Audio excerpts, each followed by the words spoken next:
লোকসভায় পাশ হলো দ্য বিকশিত ভারত গ্যারান্টি ফর রোজগার এবং আজীবিকা মিশন বিল বা জি বিল। বৃহস্পতিবার ধ্বনি ভোটে পাশ করানো হয়েছে। লোকসভার পর্যায় পেরিয়ে এবার এটিকে পাঠানো হবে রাজ্যসভায়। তারপর সেখান থেকে রাষ্ট্রপতির অনুমোদন পেলে সরাসরি আইনে পরিণত হবে জি বিল।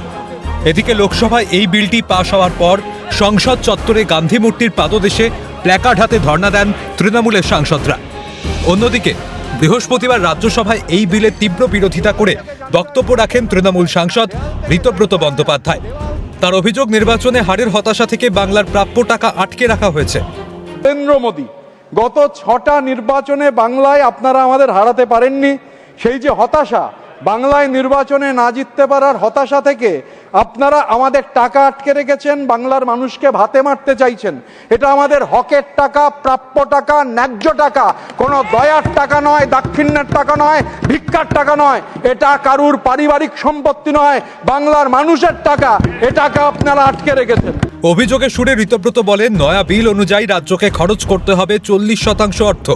কোনো আলোচনা ছাড়াই এই সিদ্ধান্ত নেওয়া হয়েছে। 52,000 কোটি টাকা স্যার, 1 টাকা 2 টাকা নয়, 52,000 কোটি টাকা আমরা পাই। এবং I must point out sir to the funding pattern of the বিল। আগে ছিল 90:10, ইউনিয়ন গভর্নমেন্ট 90%, স্টেট গভর্নমেন্ট 10%। এখন করে দিলেন, কোনো চর্চা নেই, আলোচনা নেই, যে রাজ্যকে দিতে হবে 40%। and any amount spent over that the union government has allocated to the state would have to be borne by the state. This is an attack on federalism. যুক্তরাষ্ট্রীয় কাঠামোর ওপর আক্রমণ, যুক্তরাষ্ট্রীয় কাঠামোর ওপর আপনারা আক্রমণ করতে চাইছেন স্যার। তার দাবি, এই বিলটিকে স্ক্রুটিনির জন্য পার্লামেন্টারি কমিটিতে পাঠানো হোক। স্যার, মজুরি তো বাড়তে পারত, মজুরি তো বাড়লো না, মজুরি তো কেউ বারণ করেনি বাড়াতে। স্যার, এই বিল তো যাওয়া উচিত পার্লামেন্টারি কমিটিতে স্ক্রুটিনির জন্য। আপনাদের যে সাংঘাতিক ট্র্যাক রেকর্ড রয়েছে, এই বিল স্ক্রুটিনিতে যাক। আমরা ইনসিস্ট করছি যে এই বিল পার্লামেন্টারি কমিটিতে পাঠান স্ক্রুটিনির জন্য। স্যার, আমি এখানে এই বিলের বিরোধিতা করছি আমার পার্টির পক্ষ থেকে।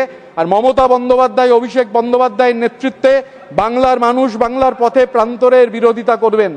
এরপরেই মনরেগা নাম পরিবর্তন নিয়ে কেন্দ্রের শাসক দলকে একহাত নেন তৃণমূল সাংসদ। তার কথায়, এই প্রকল্প থেকে মহাত্মা গান্ধীর নাম বাদ দিয়ে শুধু গান্ধীজিকেই অপমান করছেন না, রবীন্দ্রনাথকেও অপমান করেছেন। নির্বাচনে বাংলার মানুষ এর সমুচিত জবাব দেবে। পৃথিবীর কবি রবীন্দ্রনাথ প্রথম তাকে মহাত্মা বলে সম্বোধিত করেন এবং তারপর বিভিন্ন চিঠিতে এবং লেখায় এই মহাত্মা গান্ধী এই নাম ছড়িয়ে পড়ে গোটা দেশ জুড়ে। রবীন্দ্রনাথের দেওয়া নাম মহাত্মা গান্ধীকে শুধু অপমান করছেন না, ভারতবর্ষের যে শ্রেষ্ঠ, অন্যতম শ্রেষ্ঠ পুরুষ, 1000 বছরের শ্রেষ্ঠ বাঙালি রবীন্দ্রনাথকে অপমান করছেন, তার নাম বাদ দিয়ে দিচ্ছেন, মানুষের দেয়ালে পিঠ ঠেকিয়ে দিয়েছেন। বাংলার মানুষ অপেক্ষা করছে নির্বাচনের জন্য। নির্বাচন যখন হবে আর পৃথিবীর 1000 বছরের শ্রেষ্ঠ বাঙালি, পৃথিবীর কবি আমাদের শিখিয়ে গেছেন, যাহারা তোমার বিষাইছে বায়ু, নিভাইছে তব আলো, তুমি কি তাদের ক্ষমা করিয়াছ, তুমি কি বেসেছ ভালো। বাংলার মানুষ আপনাদের ক্ষমা করবে না, ভালোবাসার তো প্রশ্নই নেই। নির্বাচনের আপনারা সমুচিত জবাব পাবেন। সব মিলিয়ে মনরেগা নাম পরিবর্তন ইস্যুতে আগামী দিনে জাতীয় রাজনীতি যে উত্তাল হতে চলেছে তা বলাই বাহুল্য।